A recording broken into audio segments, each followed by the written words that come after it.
before the rivers had names, before the earth had learned to bloom, before the first mouth ever tasted sweetness and called it good. The gods descended to finish creation. They came with power. They came with authority. They came certain the world would obey, and among them was one they did not honor. One goddess they thought they could ignore. Her name was Oshun.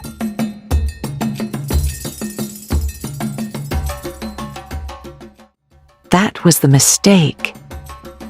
Not because she was loud, not because she was stronger than all the others in the way thunder is stronger than silence, but because they did not understand what she was.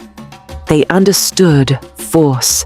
They understood command. They understood the power that strikes, that shapes, that orders, that compels. But Oshun was not that kind of power. She was sweetness. She was fresh water. She was fertility. She was the quiet force that makes life want to continue. And to gods who believed the world could be completed by strength alone, that did not look essential. So they began the work without her, and the world would not answer. They tried to make it live. They tried to make it open. They tried to make it flourish beneath their hands. But something in creation resisted them. The work remained unfinished. The earth did not sweeten. Life did not ripen. What they touched would not bloom. And that is the heart of the story. Creation did not fail because the gods lacked power. It failed because they had mistaken power for completeness. They had brought force to the edge of the world, but not the thing that makes the world fruitful.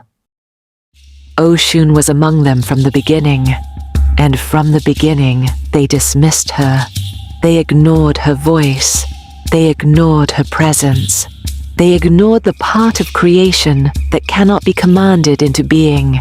Because beauty does not obey force, sweetness does not answer to arrogance, and fertility does not rush toward those who do not know how to receive it.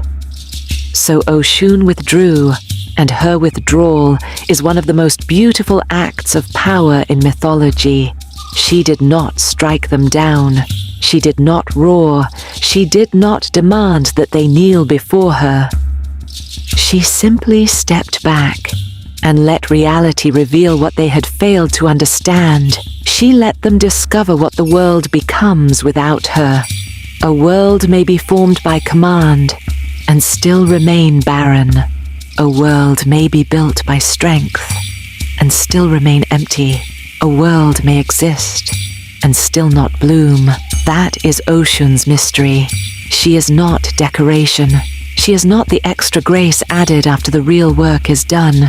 She is what turns existence into flourishing. The river does not shout, but remove it. And everything changes.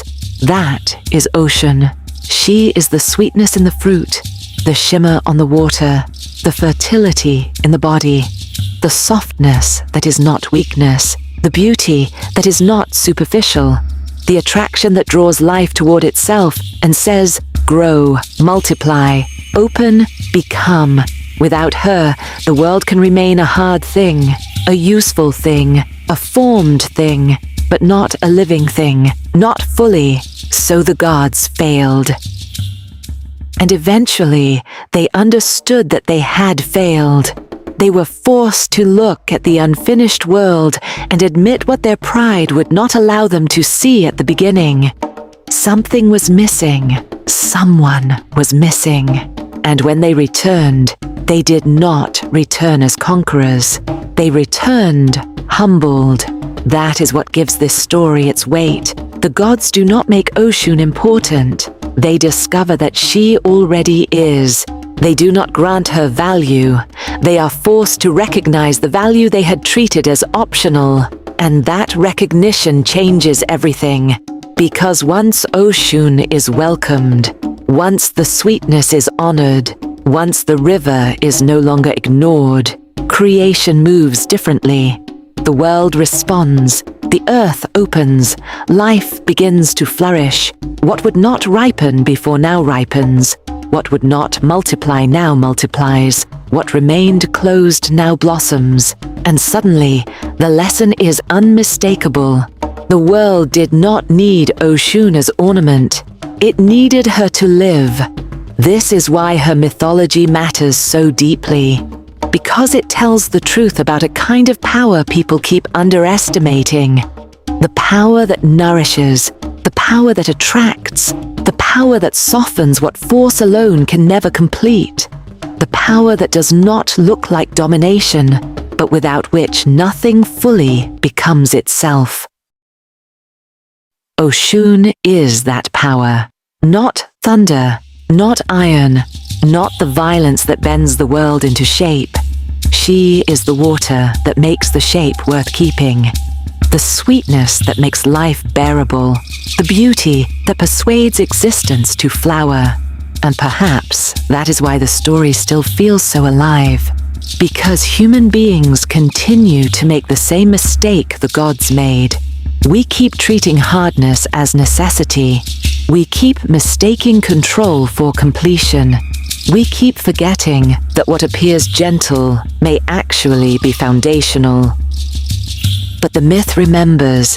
The myth says, ignore sweetness, and the world hardens. Ignore beauty, and the world empties.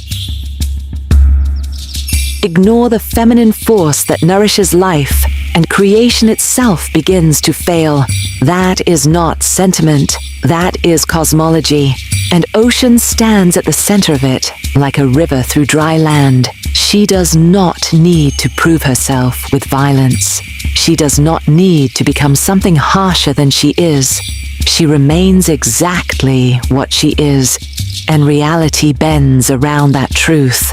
That is her greatness. Not that she became powerful, but that the gods were forced to discover she had been necessary all along. So when you speak her name, do not imagine a minor goddess of sweetness standing politely at the edge of the world. Imagine the one presence creation could not do without. Imagine the river before the first city. Imagine water touching dry earth for the first time. Imagine the moment the world moved from being merely made to being alive. That is Oshun, the goddess they thought they could ignore, the goddess creation itself refused to continue without.